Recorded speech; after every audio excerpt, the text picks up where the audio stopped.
Utah beat USC with their third string quarterback. Oh my goodness, this game was an absolute disaster for USC football. But for Utah, this game was an absolute bloodbath for you. I mean, nobody really thought that Utah would be able to beat USC for the third straight time. People thought that this was going to be a bounce back game for USC, and it was just a complete opposite. And Kyle Whittingham, once again, outcoached Lincoln Riley. The fact that Bryson Barnes carved up Alex Grinch's defense the way that he did really surprised me, because he didn't really play any great games in the previous games that I've seen him play action in. And I find it funny how he has his best performance of his whole entire career against USC's defense. 3 touchdowns, 1 interception. He also had some really big runs, especially the big run, which essentially put them in field goal range to go ahead and win this game. Bryson Barnes had a performance for the ages, especially against a USC defense that, although it has a bad reputation, I don't think too many people are expected a third-string quarterback to be shredding this defense with the kind of talent that they have.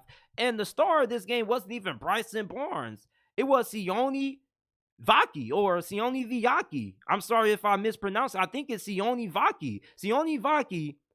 The USC defense had no answers for how to stop this dude in the passing game. He was Utah's leading wide receiver, or leading receiver. He had 149 receiving yards, 5 receptions, and 2 total touchdowns. It just seems like anytime this dude went out for a route, USC just refused to cover him. And there were also miscommunications on the defense. There were missed tackles. Like, where has this guy been all season? Like, they should have been unleashed this dude. Utah, they're just one of those teams that they just have unlimited skill at running back. It's just like anytime one guy goes down, they got another dude stepping up. Like, they got Jaquindon Jackson, they had Micah Bernard last year, Tavian Thomas. Utah just has a really good knack for finding talent at the running back position, and Sione Vaki is another good find by Utah at that position. I don't know what the hell they look at when it comes to evaluating running backs in the transfer portal and out of high school, but they got the winning recipe, because these running backs could not be stopped against this USC defense. And I know USC's defense is terrible and Alex Grinch has to go. It's just that Utah's offense has struggled for the majority of this year, and you would have thought that USC's defense just would have played better. But to their credit, they were the more physical football team than Utah in this game. And that tends to just be, the definition of why Lincoln Riley kind of starting to get a lot of criticism, because his teams aren't really all that tough physically. His teams tend to be a little bit more finesse. Like, even look at his receivers. He doesn't really have any big bodies out there outside of Brendan Rice. His teams just tend to be a little bit more finesse-oriented, like how those old-school Big 12 offenses used to be. And anytime you get matched up against a physical football team like Utah, like, they're going to come straight at you. And if you're not built up front and you're not ready for the physicality that Utah plays with, they're going to knock your damn chin strap off. And that's what happened to Utah when it came to getting their third straight win over USC. They were the more physical football team, and they kind of were giving it to Utah. Well, they were giving it to USC, and I remember when Utah gave it to Mario Cristobal before he departed for Miami twice.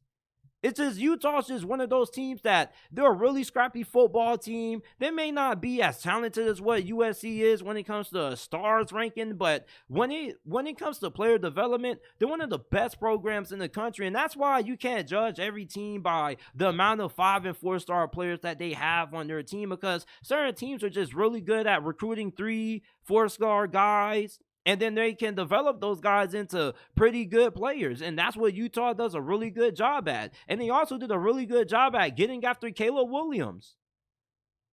And for the people that are trying to put this loss on Caleb Williams, I don't think Caleb Williams deserves a lot of blame for USC losing this game. Now, was this his greatest performance? Like, no, it wasn't.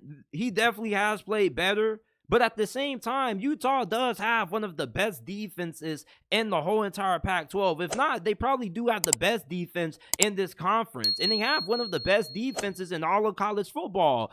And when they went up against Notre Dame, Notre Dame's defense has been pretty good this season also. So I don't find it crazy that Caleb Williams isn't really having these kind of crazy performances that he had last year, because the team that he has around him isn't as good as what he had last season. The offensive line doesn't really do a good job at giving him a lot of time to throw the football, albeit he does tend to hold on to the football a little bit long. I think that's more so him trying to find the big play. I do think that he's more than capable of being able to get the ball out fast. It's just that he knows that the defense isn't good, and he knows that the team around him really isn't all that great. So maybe he just has a little bit of superhero syndrome when he just tries to do a little bit too much. But he put this team in position to win this game. He gave them the lead with his rushing touchdown late, which puts them up. You can't blame Caleb Williams for this loss. Was Caleb Williams out there calling the plays on defense? No, he wasn't. It was Alex Grinch. Was Caleb Williams out there missing tackles on defense? No, he wasn't. He wasn't the person who allowed Bryson Barnes to put Utah in field goal range and to go ahead and get the game-winning field goal. I think that Caleb Williams played good enough for USC to win this football game. They just don't play complimentary football. They're all offense, no defense. Lincoln Riley doesn't give a damn about defense like that. He got this same problem at Oklahoma. If it wasn't for Caleb Williams, they probably would have got blown out in this game. And if he wasn't playing on USC at all, I doubt that they would just only have 2 losses. They probably would have 3 or 4 at this point. This just isn't a really well-constructed football team. This is just Caleb Williams with a bunch of really flashy receivers, average offensive line, and a below-average defense that's underachieving, because USC's defense isn't lacking talent. That safety that caught that interception and returned it to the house for a pick 6, he's probably going to be one of the top safeties in next year's draft.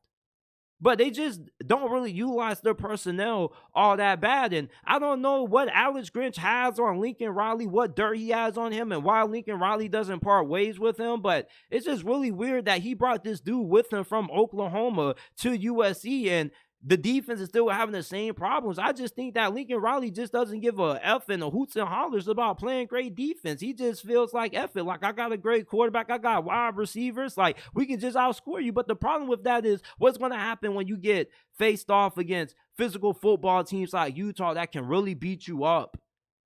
USC got beat up in this game.